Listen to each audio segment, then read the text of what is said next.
The summer has never officially started until the Hoopsfix All-Star Classic rolls into town. We're here at the Brixton Rec in London for the three-point contest, the first of 5 events over the course of this weekend. This will be followed by the Women's Hoopsfix All-Star Classic, the first ever. And then also tomorrow, the underclassmen, the class of 2019, and the dunk contest here at Brixton. Before we get into three-point contest action, I caught up earlier today with Lauren Christie, who's taking part in both the women's game and the three-point contest, to get her views on the next 12 hours. Rec, where we are here for the Hoopsfix All-Star Classic 2019. I'm here with Lauren Christie of Barking Abbey and the London Lions in the WBBL. Lauren, good season for you personally this year. What's been your recap or highlights of the season for you as an individual? I think for WABL especially, like as a team, individually we developed, but like working together as a team, like we struggled a lot in the league. WBBL personally, like I feel like my game's like developed a lot this season, like on the perimeter rather than inside. It's allowed me to be a lot more versatile, like all of that. So I think like that's been the best for me. And talking about the perimeter game there, you're competing in the three-point contest later on today. How much are you looking forward to be able to compete in that against some of the guys as well? Yeah, no, I think it'll be really good. Obviously, like one of the guys from Barking are here too, so that will definitely be like a competition we've been waiting for. So I'm really looking forward to it. Good. And I guess for you, the next steps, you've committed to the University of Buffalo for next season. What's one of the things that you're most looking forward to for the new coming season out in the United States? I think probably the new competition, like all the different levels that there are going to be, like the chance to win the league, the tournament, like go to the NCAA tournament. Like I think it's just going to be a whole new different experience. Like I think like it's just going to take my game to the next level. Awesome. And we talked about it a little bit before, but this is the first time that there's been a women's game as part of the Hoopsfix All-Star Classic, and first time that we've gone over 2 days.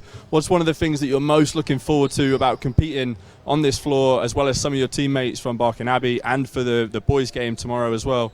What's one of the things that you're most looking forward to about the Classic?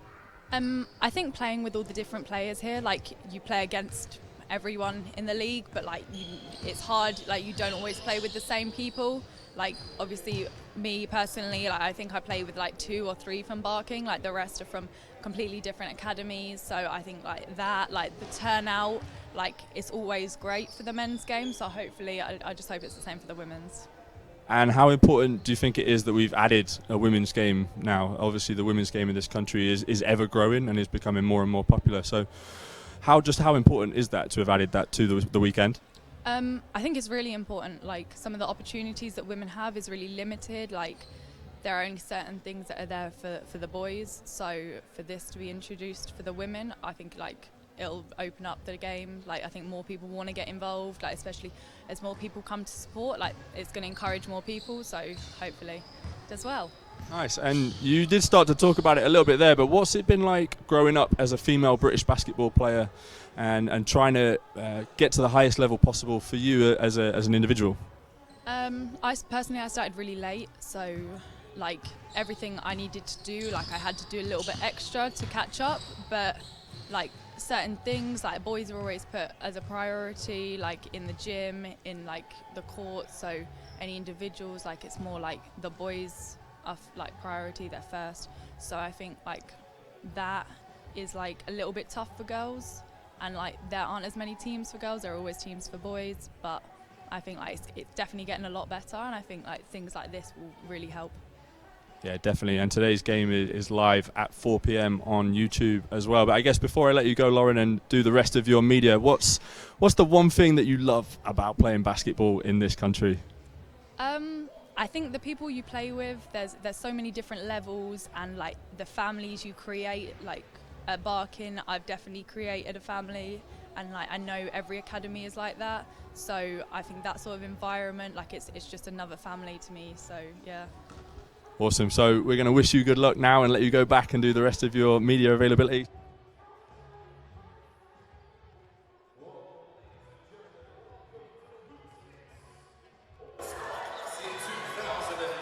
Good afternoon, everyone, and welcome to the Brixton Rec, where we are about to open up the Hoopsfix All-Star Classic with the first ever Hoopsfix three-point contest featuring 10 of the best under-19 shooters in both the men's and women's game competing to take home that inaugural title. My name's Liam Jefferson, and I'm joined by Jackson Gibbons, who is about to coach in the women's game following the three-point contest. But Jackson, before we get into the three-point contest itself, how much are you looking forward to the Hoopsfix All-Star Classic this weekend? It's bound to be one of, if not the biggest summer basketball in Britain event. Yeah, I'm old enough and ugly enough to remember Rough and Ready, which was, I actually played in it 20 years ago this year, and this feels like the same vibe, except we ramped it up a little bit with time, and it feels like we've genuinely got 60 of the best or 64 of the best players in the country. I'm really looking forward to it, and I'm really looking forward to it all kicking off with a three-point shootout. And as I was saying, you're coaching in the women's game following this three-point shootout. However, your knowledge of the women's game and the two teams, the one that you're coaching and the one that head coach Nick Drain is also going to coach. Yeah. Are there any of the shooters in the women's game that we should really be looking out for in today's shootout contest? Well, before we actually started discussing it, I hadn't looked at the stats, but you just put the stats in front of me, and we got some really good three-point shooters. We got some girls that make their shots at a very high clip, and I'm feeling like the girls will really challenge the boys moving forward in this. I kind of feel like potentially Imogen Cook might be a favorite from the girls' side. I think that we played against her a few times this year, and she can shoot the ball really well, and I think she could get hot. And on the boys' side as well, we were just talking about Mate Okros shooting 55.6% from three, which is otherworldly, really. I mean, he's got to be a favourite coming into the contest as well. He's a favourite, but you look at all of the boys. Lewis McClassen's averaging 43% from three. You've got Joe Belak, who I know Charnwood is a dead-eye shooter as well. So while stats are interesting and important, you can't carry them through into the competition, and nerves, you know, the occasion might get to people and things like that. And so I'm looking forward to seeing who rises to the top and you know, who really shows their mettle. So while we're waiting for the competitors to receive their briefing at centre court, just a little bit of an introduction to the contest for those of you at home that haven't watched or observed a three-point contest before. Each player will have 60 seconds to make it round all 5 racks that are on the floor around the three-point line. There are 5 balls on each rack, each ball worth 1 point, and they can finish with a total of 25. We've got the 10 competitors taking part, the 5 men and 5 female competitors, with the top 4 overall. So it's not a men's and women's competition, it's one competition. The top 4 overall then going forward to the final, which will take place straight after the first round of 10. So a really interesting dynamic for some of these young players as well, because they will have never really taken part in a three-point contest before. So it could be a completely different vibe. And if you do get that rhythm going and see the first couple of shots go through the rim, then your confidence levels are only going to increase. And we've seen in some of like the NBA three-point contest, for example, in the past, where guys can just fill it up really quickly once they make 2 or 3 shots in a row. So if you were coming into this as a shooter, what would your kind of strategy be? Is it to take your time on the first couple and see them go through the rim, or are you just trying to get a rhythm going from the get-go? Well, watching, nearly 30 years worth of NBA shootouts, I can tell you this is often people with less motion do well because they get less tired as the shootout's going on. So we're watching Mate shoot now. He doesn't really have any wasted motion in his shot. He shoots almost like a set shot. And so for the boys, I would say not only his percentage, but his technique, and I think Lewis McClassen's a similar shooter too. And then on the girls' side, Holly Winterburn seems to shoot the ball effortlessly too. So I would take it slow at the beginning and just, concentrate on making a couple, getting a few in the bank, and then building from there and hoping I catch fire further on. So it looks like Tahir Hadjit, our man on the mic in the rough house. The Brixton Rec is getting the crowd livened up for the opening of the three-point contest. It looks like our first shooter at the left-hand basket away from us and away from you on your screen is Bray Ashton. Ashton playing at Nottingham Wildcats, and it actually was a last-minute call-up to the shootout after Holly Winterburn unfortunately has had to pull out from the shootout. So Holly not shooting, and she would have been one of my favourites For sure. as well to get started. So Bray Ashton coming in. I just want to clarify, Holly hasn't pulled out of the Classic just from the 3-point contest, but Bray Ashton looking like she's going to be lining up as the first. But Jackson, while we're waiting for her to get going, I guess another thing for us to talk about is how this event has just grown and grown and grown over the years, and now in its 5th year is the first year it's ever gone over 2 days, and that for the Classic and for British basketball can only enhance what we're putting out on the floor, and these guys are being able to display to anyone that's watching. What I think a lot of the UK basketball community won't realise and undervalue how much this means to all of the players. Really tough decisions I'm sure Hoopsfix make involving and who to select, and so having the best, whatever it is, 10 shooters out here today, 5 boys, 5 girls, it's a great opportunity for them all to put their skills on show. And Bray looks like she's opened up on a little hot streak. Yeah, sorry, the final ball on the rack is the money ball, so that's worth 2 points. So Bray Ashton with a score of 5 on her first spot in that far corner, but on the second spot, it just looks like she's struggling a little bit, so maybe came out of the blocks a little bit too quick. Commentator's curse, unfortunately. Ashton coming into the 3-point contest, averaging 25.9% from free. She made 1.5 per game, shooting just over 5. And there gets her first 2. Here we go. Oh, and now she's starting to feel it. Ashton with 9 on the board, but time looks like it might defeat her. Only 6 left. It doesn't look like she's going to make it to the final rack. And the shot clock goes for Bray Ashton, and she finishes with a score 9. So a good opening round for Bray Ashton, and it's got to be as well for the first shooter, the first ever 3-point contest. You've got to be some nerves there for her.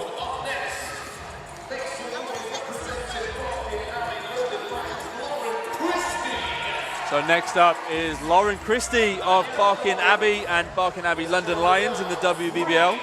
A 6'2" forward that's also committed to the University of Buffalo. Going to be playing for Coach Felicia Leggett-Jack next season, who is one of the hardest but most respected coaches in America. So she's definitely going to a good destination. And Lauren also one of those players that has really enhanced and added the 3-point shot to her game. She was saying to me in an interview beforehand that if you joined in from the start of the stream, she also she wasn't a 3-point shooter really before the season, and had attributed to her coaches over at Barking Abbey for helping her develop, although it looks like she's struggling a little bit here with just 1 on the board. And it's a high-pressured situation. You've got a packed gym. Like you said at the beginning, she hasn't done this before, or probably hasn't been an experience like this before. So here she goes. And the money ball on that one at the top, giving her a big bonus. 5 on the board for Christie. Make that 6, and she's going to 7. Sorry, with the money ball, she's going to get a couple of shots at this final spot. And that one is going to count. There you go. So that's an 8 for Lauren Christie. So 8 for Christie, 9 for Bray Ashton. And Imogen Cook, one of our pre-game or pre-contest favorites from Charnwood College, shooting 33.3 per game. And the high arc on the shot straight away is evident. This is my bet for the girls, I think she's a strong competitor. Imogen makes shots in games at a high clip. She can get hot, so hopefully she can run a rack or 2 and beat the high score of 9 at the moment. Cook with 3 on the board so far. Make that 5 with the money ball. And Cook committed to Coldwell University after representing Scotland at multiple different age groups, and a really successful season for her at Charnwood College, winning the WABL championship. Sorry, Jackson, but a big win for her as well. She played a big part in that season for Charnwood really College did as well. Yep, no, she really did. And whilst there's a rivalry on the court, I've got massive respect for her as a player, and we definitely know what it's like to be on the other end of her shooting ability, believe me. And it looks like she's going to be the first player to get all 25 shots up. Oh, 11, give it to her. 12, there you go, the money ball. Money ball for 12, our highest score. Makes me look like I know what I'm talking about right now. Jaden Bam, Manchester's up next. Jade coming into the contest, averaging 32.4% from three. Shot almost 10 threes per game. Wow. Making 3.1 of them, but averaging 15.1 points. The 5'6" guard. And is off the board there with her first.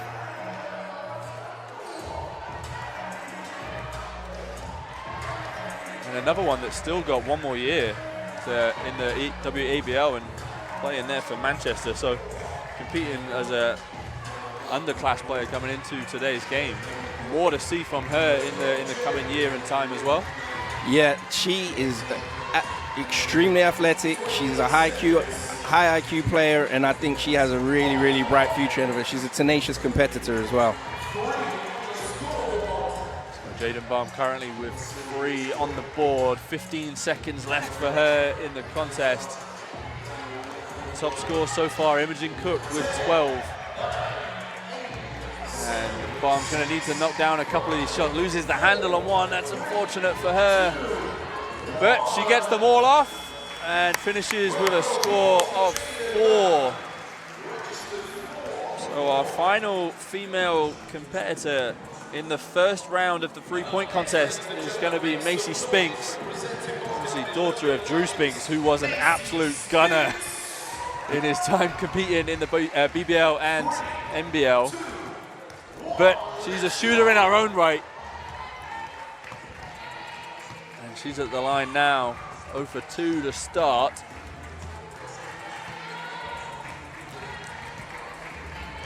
There she goes. She's got her legs under her now. And the money ball is that one that makes the biggest impact on your score as well. So if you can drill them. This looks like it's her spot though. 3 in a row for Spinks. 4 in a row. Fire. Oh my God. Doesn't get the money ball to go though, but a score of 7 halfway through the round.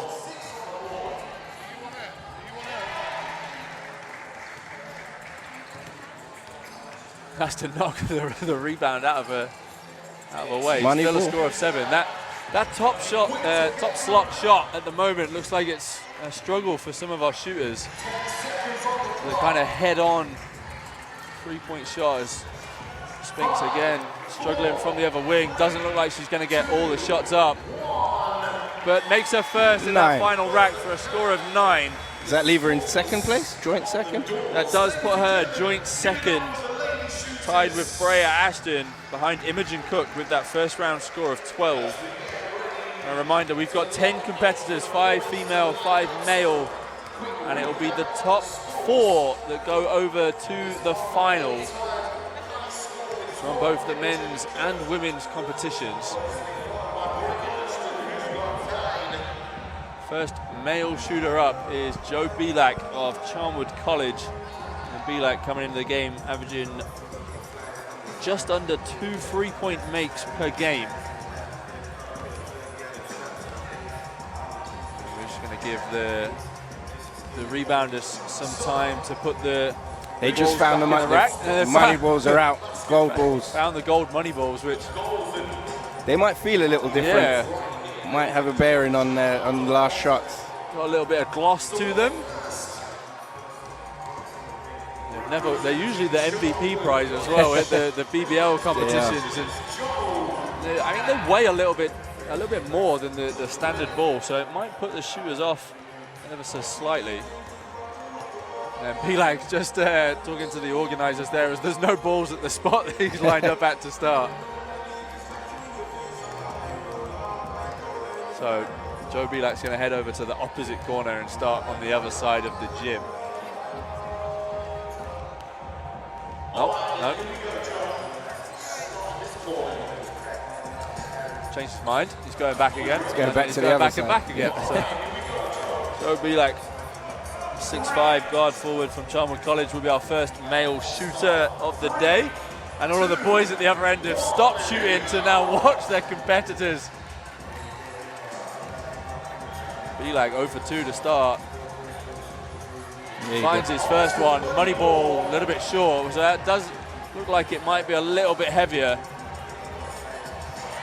2 on the board for Belak, and some of his Charnwood College teammates starting to creep onto the floor. Hosanna Kitenge is teammate over there, Patrick Lanipeckham, one of the guys that's competed over at Cola, but also former Charnwood student. Close friend of Joe Belak too, so Patrick could definitely be out supporting. Belak takes his total up to 5. Moneyball needs that one, doesn't get it to go.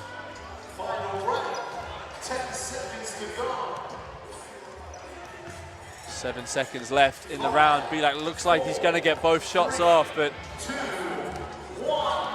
can't make any of the money balls, so a struggle for him, and just 5 is the score for Joe Belak. So that would not send him through to the next round. As at the minute, with one of the male shooters up, we're going to have 4 of the girls in the final, which would be a real turnout for the female game. Feeney can definitely get going. Yeah, I've had to coach against Chris Feeney a couple of times this season, competed in Division 1 for Barking Abbey, and he can lights out shoot the ball. There you go. And here we go, 4 on the first rack. He's in a rhythm right now, you can see it. 7 is the score for Feeney. Money ball, no good.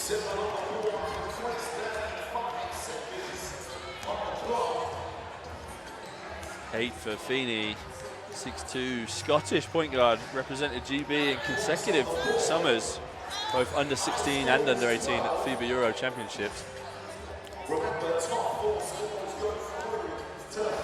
Struggling on this far rack though, but a 9 at the moment would put him into the final 4. He wants to try and maximize this round as much as possible. We have a leader. Yep. Ooh. Bingo, count the money ball, 15 for Chris Feeney. The highest score of the afternoon in the Hoopsfix All-Star Classic 3-point shootout. So here's my contest tip. Oh no, sorry, it's Lewis McGlasson first. My tip is still Mate Okras. However, Lewis McGlasson can also fill it up. Saw him at Den Camp in the summer. He's shooting 43.8% from the 3-point line. And he was the Final Four MVP recently, wasn't he, in Manchester? He was, yeah, and he makes his first one. Effortless stroke. And that money ball is the one that you really want to go.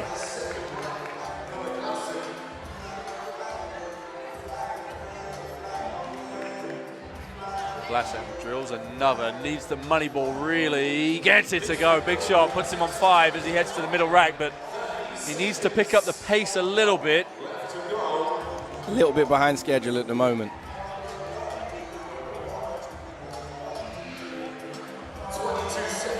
Another junior international for Scotland. He also competed out in Spain before coming back to play for Myerscough this season.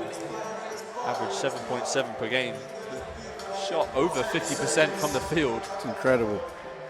Makes the money ball. Big shot for him. He's got 4 seconds on the clock. Needs to get off. Jumps to the money ball. I don't know if that's going to be allowed. No, probably not. No, they didn't count it. It's a score of 10 for Lewis McGlasson, but that does put him as the 3rd highest, behind Feeney with 15, Imogen Cook with 12, McGlasson with 10, and then both Bray Ashton and Macy Spinks tied on 9. This is your man right here. This is who arguably is the favourite, judging by his 3-point shooting percentage last season. So we'll see how he starts off. Yeah, 55.6 from 3 points, which is unreal. Which is unbelievable. Although he's not made one yet.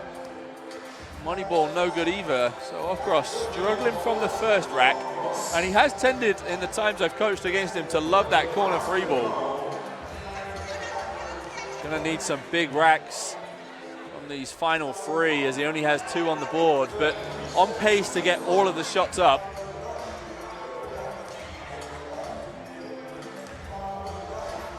Struggling Okros, and he was actually filling it up in the warm-up as well. I think we shouldn't be picking our favourites from now on. I think we're jinxing people. The curse of the commentator is a real thing.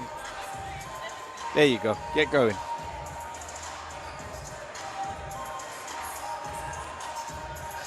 Makes the money ball. That's a big shot, but only 5 seconds left as his pace slowed up to 1 and 9.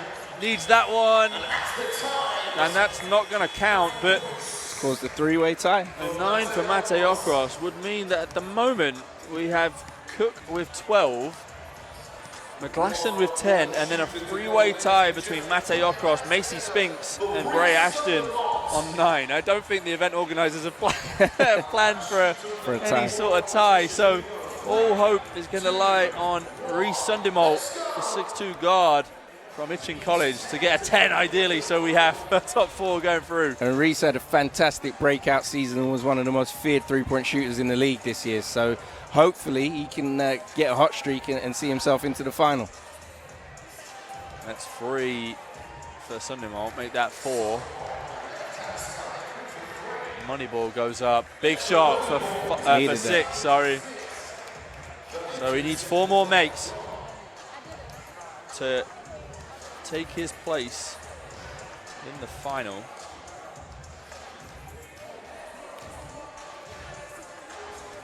Seven with 20 seconds left to go. Tied up. 10, there it is. That guarantees him a spot in the final round. And the money ball. He might take the lead. 13 for Sundimolt. 13, so the second highest score. We have Feeney with 15. 13 for Sundimolt. 12 for Cook, and then 10 for McGlasson. So Imogen Cook, the sole representative Girls. for the girls, heading into the final.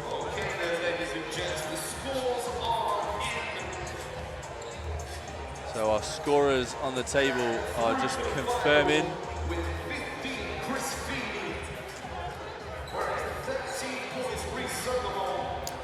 A big part of this now moving forward will be they've done one round, and although I'm sure they all get reps up when they're at their school, I don't know if they do it under such pressure, and now they've got to move into the final and replicate what they did previously, and the pressure will be on this time.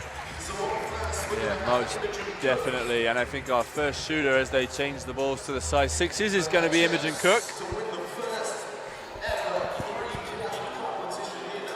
But I guess after getting the initial nerves out of the way that first round, although it has filled up quite considerably in here since some of the first shooters started going. You see, you can't see it, but on the far baseline, we are now full up as only a few seats remain over in the grandstand on the far side of the court as well.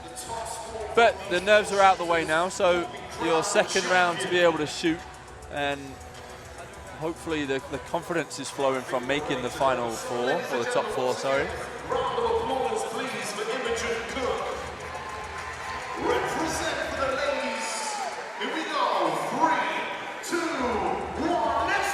So Cook gets us underway in the final, makes her first. Here we go. And her second. And the money ball, so it's 4 for Cook.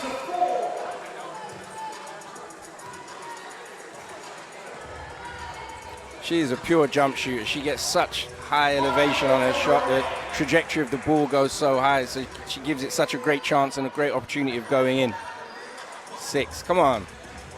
And having watched her play for Chalmers this year, they run her off so many screens really to buy her that little extra time as well. Mini Steph Curry almost.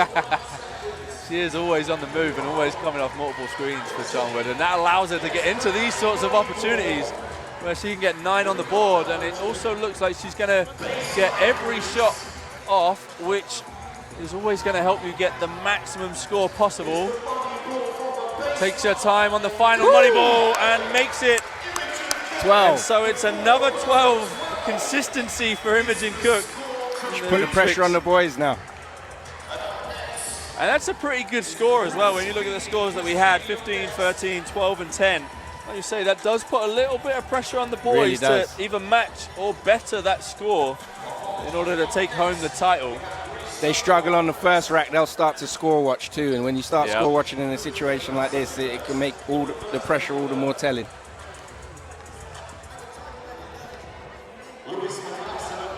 So McGlasson is going to be next up. And a friendly handshake with his competitor, Chris Feeney. Not sure how friendly that was. Although both of them on Team Black, so they will be competing together tomorrow. And countrymen, of course. Probably represented Scotland together true, at yeah, some stage. that's true. Still didn't look very friendly though. It seemed more like a competitive handshake.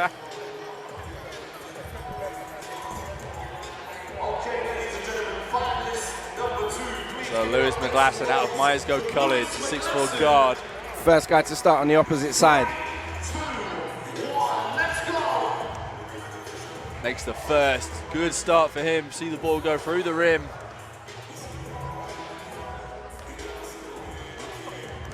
And scored 2 on the first rack, but again, you said it in his first round, it is quite an effortless stroke and very consistent in the way and the manner in which he releases the ball.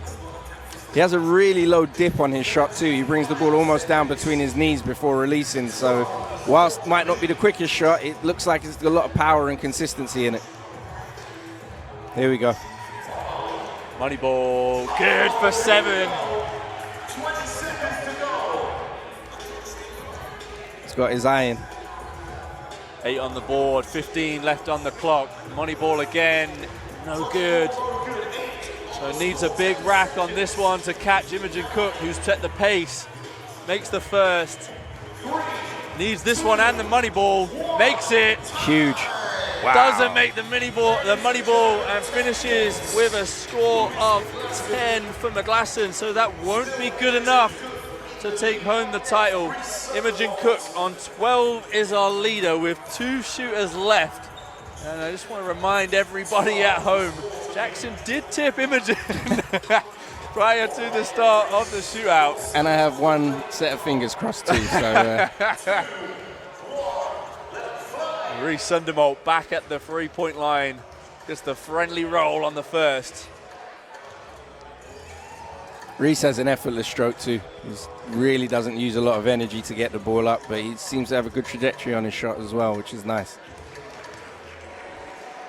It doesn't look like he uses an awful lot of legs either. No. It's a relatively set shot. Makes the money ball. It's a score of 7. That's a big time shot. Got plenty of time too. And we could be onto something Here we special go. here for Reece Sundermolt. The money ball puts him into the lead with 13.